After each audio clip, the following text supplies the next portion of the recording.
Let's go up to Sutton, West Virginia today, for the West Virginia 2022 Bigfoot Festival. The festival opens at 9 a.m. Events includes a tour of the West Virginia Bigfoot Museum, live music, a Bigfoot calling contest, and raffle drawings.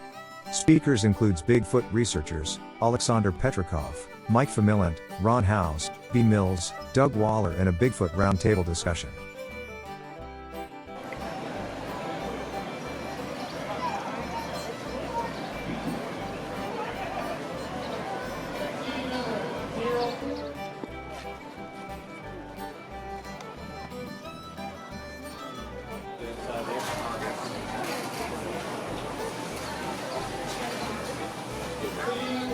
Two 299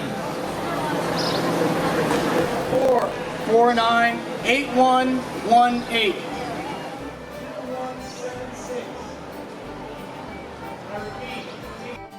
I'm looking at all this stuff too. I want to see this full shops.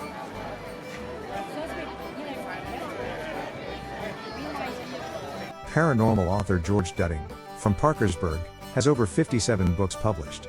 And he was eyewitness to the Silver Bridge disaster.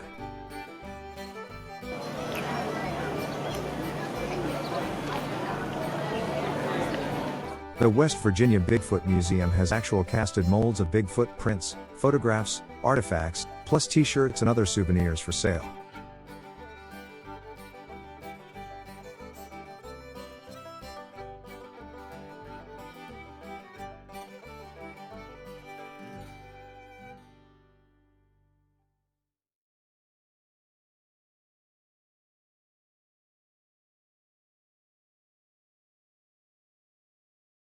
Ohio Bigfoot researcher, B. Mills, compares Ohio Bigfoot recordings to West Virginia Bigfoot recordings. She says they are both very similar.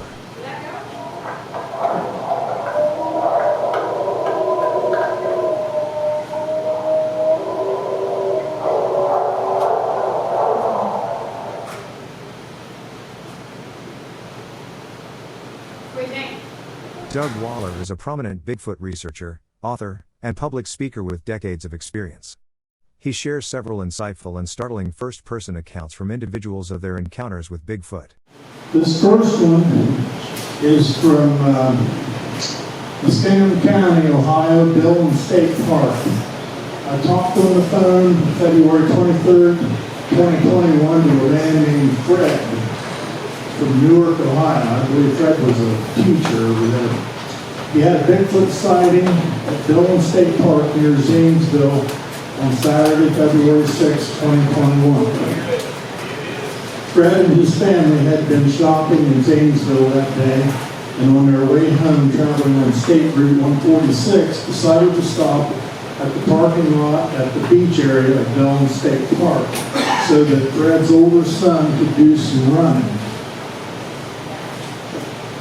Since he is on the track team at school, there was a bit of snow covering the ground, but the road and parking lot had been cleared.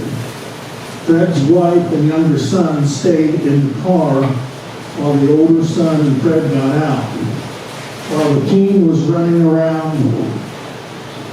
sprints in the parking lot, Fred walked over to the restroom and found the door locked. Something that's happened to me a few times. So he went around to the back side of the building and emptied his bladder in the bushes.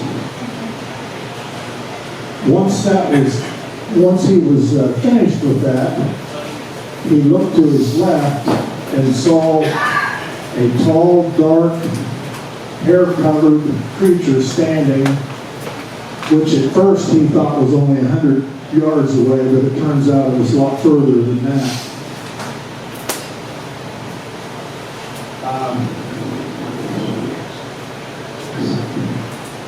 While facing the direction of the creature, he saw the creature open its mouth and make a vocalization, which later on proved to be a duplicate of the Ohio howl, which you can access on the BFRO website. He moved closer to it to see it better. It made the vocalization again, while it was looking right at him.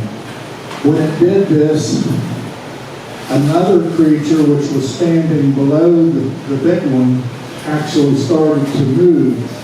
It got out in front of the big one, and the two creatures walked through the woods and into the forest where they couldn't be seen anymore.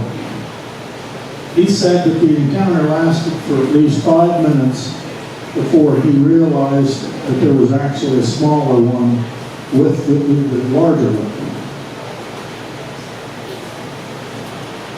The younger one was also black, but a good bit smaller than the other one. They were still very visible, with there being snow on the ground. Now, I contacted this man on the phone after I got the email from him. I met with him and a big BFRO researcher, some of you may know, Dusty Ruth, and his son Wesley. We all three met this witness at the parking lot over there at the beach, and with the help of a rangefinder and a tape measure, we determined that the actual distance when he first saw the creature was 250 to 300 yards. After he started walking closer towards it, he got within maybe 100 yards of it. He was standing about where that picnic table is, and over on that far bank, I think he's got a blow up of that, yeah. It was on that bank right there. They were on that bank.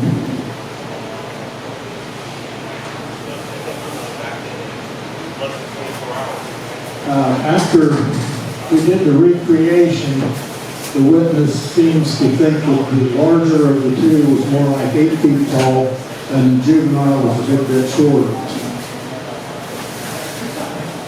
And Fred has since listened to the Ohio Howl on the BFRO page and said that it matches the sound that the big one made when it saw Fred. Now Dusty, like I said, is a BFRO researcher, and he says once the book is published, he'll submit this so it's on the BFRO website. There are, let's see, I've taken at least one and maybe 2 other incidents from Dillon, and there's a real lengthy one from maybe 6 or 7 years ago about some deer hunters, and lots of pictures of tracks and stuff from Dillon. Yeah, that's Wesley. He got on the other side of the lake where the larger of the 2 creatures was standing. And then we took pictures from where Fred was when he saw the thing, and we put it on Facebook. And of course, a lot of people, they shoot from the hip. They don't read what the post says. They had nasty comments thinking that we were trying to post a picture of a guy wearing blue jeans and pass it off as a Bigfoot. I kept saying, read the post. That's not what it says. He's standing where the thing was seen.